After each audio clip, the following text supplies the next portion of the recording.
नमस्कार दोस्तों, think ice में आप सभी का स्वागत है। आज हम उत्तर प्रदेश पीसीएस प्रीलिम्स परीक्षा 2023 की तैयारी कर रहे हैं, जिसमें हम यूपीपीएससी प्रीलिम्स एग्जामिनेशन 2013 का सीसेट पेपर द्वितीय प्रश्न पत्र का हल देखेंगे। इसमें हम अध्यायवार विश्लेषण सहित व्याख्या को देखेंगे। चलिए चर्चा की शुरुआत करते हैं। हमारा टॉपिक है इंटरपर्सनल एंड कम्युनिकेशन स्किल, अंतर्व्यक्तिक एवं संचार कौशल। अगर आपको वीडियो अच्छी लगे तो इसको लाइक कीजिए, चैनल को सब्सक्राइब कीजिए, बेल आइकन बटन दबाना मत भूलिएगा। हमारा पहला प्रश्न है, in the process of communication the first step is, संप्रेषण के प्रक्रम में पहला चरण है इनकोडिंग, कूट संकेतन। अगला प्रश्न है, find out the odd items from the aspect of communication given below. निम्नलिखित संप्रेषण के पक्षों में से बेमेल पद ज्ञात करना है। बेमेल पद है मीनिंग ऑफ अ बिहेवियर, व्यवहार का अर्थ। बाकी के मेल पद हैं जो ऑड आइटम्स नहीं हैं वो कौन कौन से हैं? एक्सेस यानी पहुंच, प्रायोरिटी ऑफ टॉपिक्स विषयों की प्राथमिकता, इंटरैप्शंस बाधाएं। व्याख्या क्या है इसकी? किसी संप्रेषण के पक्षों में से बेमेल पद व्यवहार का अर्थ है, जबकि पहुंच, विषयों की प्राथमिकता और बाधाएं एक ही पक्ष के हैं। अगला प्रश्न है, which one of the following can create problems in building interpersonal relationship. निम्नलिखित में से कौन एक अंतर्व्यक्तिक संबंधों के निर्माण में समस्या उत्पन्न कर सकता है? तो समस्या उत्पन्न करने वाला फैक्टर है शाइनेस, शर्मीलापन। बाकी जो समस्या बाधा उत्पन्न नहीं करते वो कौन से हैं? इमोशनल मैच्योरिटी है, सामवेगिक परिपक्वता, असर्टिवनेस है, दृढ़तापरकता, एम्पैथी है, तदनुभूति। व्याख्या देख लेते हैं। शर्मीलापन अंतर्व्यक्तिक संबंधों के निर्माण में समस्या उत्पन्न कर सकता है, क्योंकि यह व्यक्तियों के व्यक्तित्व के विकास में अवरोधक है। अगला प्रश्न है हमारा, communication that cuts across functions and levels in an organisation is. किसी संगठन में संप्रेषण जो प्रकारों एवं स्तरों से परे जाता है वह है कौन सा है? डायगोनल कम्युनिकेशन, विकर्ण संप्रेषण। बाकी क्या ऑप्शन है? बाकी ऑप्शन है अपवर्ड कम्युनिकेशन, ऊर्ध्वगामी संप्रेषण, हॉरिजॉन्टल कम्युनिकेशन, अनुप्रस्थ, डाउनवर्ड कम्युनिकेशन, अधोगामी संप्रेषण। ये तीनों गलत हैं। डायगोनल कम्युनिकेशन सही आंसर है। व्याख्या देख लेते हैं। विकर्ण संप्रेषण किसी संगठन के विभिन्न स्तरों में कार्यरत प्रबंधकों एवं श्रमिकों के बीच संप्रेषण कहा जाता है। अवधारणा नवीन प्रकार के संगठनात्मक ढांचों जैसे कि मैट्रिक्स परियोजना आधारित संगठनों में प्रयुक्त की जाने लगी है। अगला प्रश्न है, in which of the following patterns the interpersonal communication and equal relationship is maintained but each person has authority over different domains. अंतर्व्यक्तिक संप्रेषण के निम्नलिखित प्रतिमानों में किसमें समानता संबंध संपोषित होता है, परंतु प्रत्येक व्यक्ति के पास विभिन्न क्षेत्रों पर प्राधिकार भी होता है? तो इसका आंसर है द बैलेंस्ड स्प्लिट पैटर्न, संतुलित विभाजन प्रतिमान। बाकी के ऑप्शन है जो गलत है। द इक्वालिटी पैटर्न, समानता प्रतिमान। दूसरा है द अनबैलेंस्ड स्प्लिट पैटर्न, असंतुलित विभाजन प्रतिमान। तीसरा है द मोनोपोली पैटर्न, एकाधिकार प्रतिमान। ये तीनों गलत हैं। व्याख्या देख लेते हैं। अंतर्वैयक्तिक संप्रेषण के प्रतिमानों में से संतुलित विभाजन प्रतिमान में समानता संबंध संपोषित होता है, परंतु प्रत्येक व्यक्ति के पास भिन्न क्षेत्रों में प्राधिकार भी होता है। विभिन्न विषयों के जानकार व्यक्तियों के बीच समानता के साथ संबंध का संतुलन या संतुलित विभाजन प्रतिमान कहा जाता है।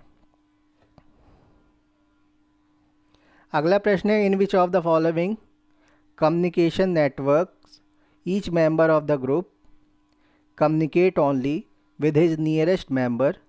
निम्नलिखित संप्रेषण संजालों में से किसमें समूह के प्रत्येक सदस्य केवल अपने से निकटतम सदस्य से संप्रेषण कर सकता है? तो चीन नेटवर्क में होता है, श्रृंखला संजाल में होता है।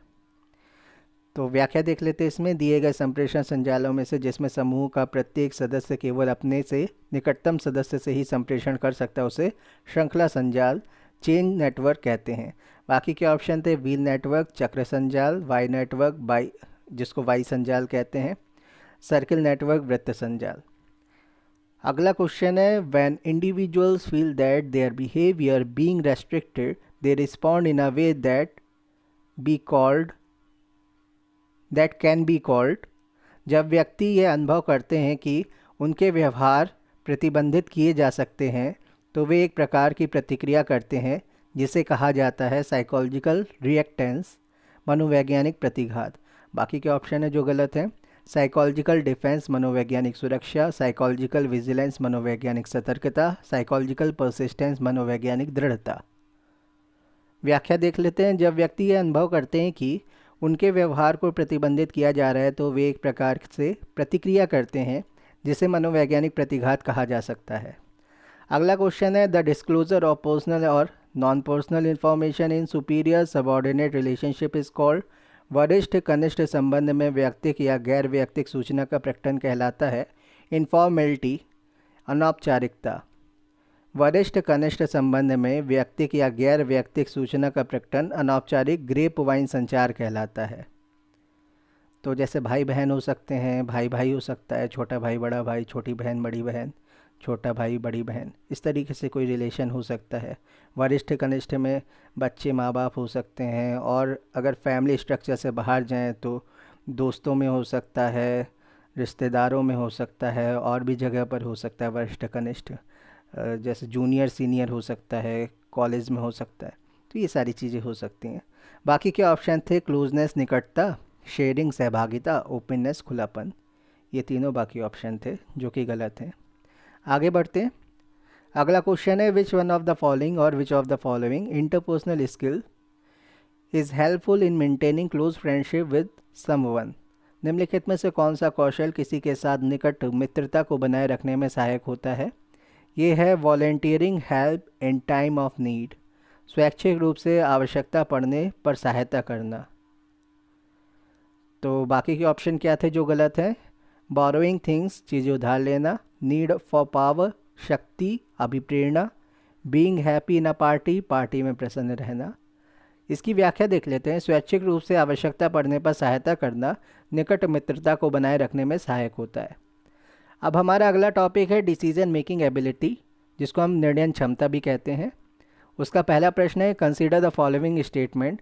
Assertion A, people and their problems are unique, लोग और उनकी समस्याएं विलक्षण होती हैं। Reason R, active listening conveys something to the person who is listening to, सक्रिय श्रवण उस व्यक्ति को जिसे सुना जा रहा है कुछ संप्रेषित करता है। तो इसका डी है सही answer. Both A and R true and R correctly explains A और आर दोनों सही हैं और आर ए की सही व्याख्या करता है। व्याख्या देख लेते हैं। कथन तथा कारण दोनों सही हैं, कारण कथन की सही व्याख्या करता है। लोग तथा उनकी समस्याएं विलक्षण होती हैं, सक्रिय श्रवण उस व्यक्ति को जिसे सुना जा सकता है कुछ संप्रेषित करता है। अगला क्वेश्चन है, any variability in the message received which could not have been predicted at the source is attributed to. Any variability in the message received which could not have been predicted at the source is attributed to. प्राप्त किए गए संदेश में कोई विचलनशीलता जिसका पूर्व कथन स्रोत पर नहीं किया जा सकता था गुणारोपित की जाती है।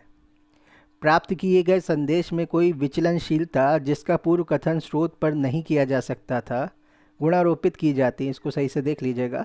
इसका आंसर है नॉइस, कोलाहल पर। बाकी ऑप्शन क्या है, मिसअंडरस्टैंडिंग भ्रम पर, ब्लॉकेड अवरोध पर, इरेशनल थिंकिंग अतार्किक चिंतन पर। व्याख्या देख लेते हैं नॉइस से रिलेटेड। प्राप्त किए गए संदेश या सूचना में कोलाहल यानी शोर के कारण विचलनशीलता गुणारोपित की जा सकती है। अब हमें मैच करना है लिस्ट 1 को लिस्ट 2 से। लिस्ट 1 में टाइप्स ऑफ कम्युनिकेशन है, संचार के प्रकार, और लिस्ट 2 में चर हैं, वेरिएबल्स हैं। तो सबसे पहला है हमारा वर्बल, जिसको हम शाब्दिक कहते हैं। तो इसको हम मिलाएंगे भाषा की प्रवाहिता से, लैंग्वेज फ्लुएंसी से। दूसरा है रिटेन, जिसको हम लिखित कहते हैं। इसको हम मिलाएंगे संज्ञानात्मक क्षमता, कॉग्निटिव एबिलिटी से। फिर इसके बाद है हमारा तीसरा है सिंबल्स, संकेत जिसको हम कहते हैं। तो संकेत को हम मिलाएंगे सोशल कल्चरल फैक्टर्स, सामाजिक सांस्कृतिक कारक से। और चौथा है फिजिकल जेस्चर, दैहिक हाव भाव, जिसको हम इम्प्लाइड मीनिंग, अंतर्निहित अर्थ से मिलाएंगे। तो शाब्दिक को हम भाषा प्रवाहिता से मिलाते हैं, लिखित को संज्ञानात्मक क्षमता से, संकेत को सामाजिक सांस्कृतिक से मिलाएंगे, कारक से, सामाजिक सांस्कृतिक कारक, और दैहिक हाव भाव को अंतर्निहित अर्थ से मिलाएंगे।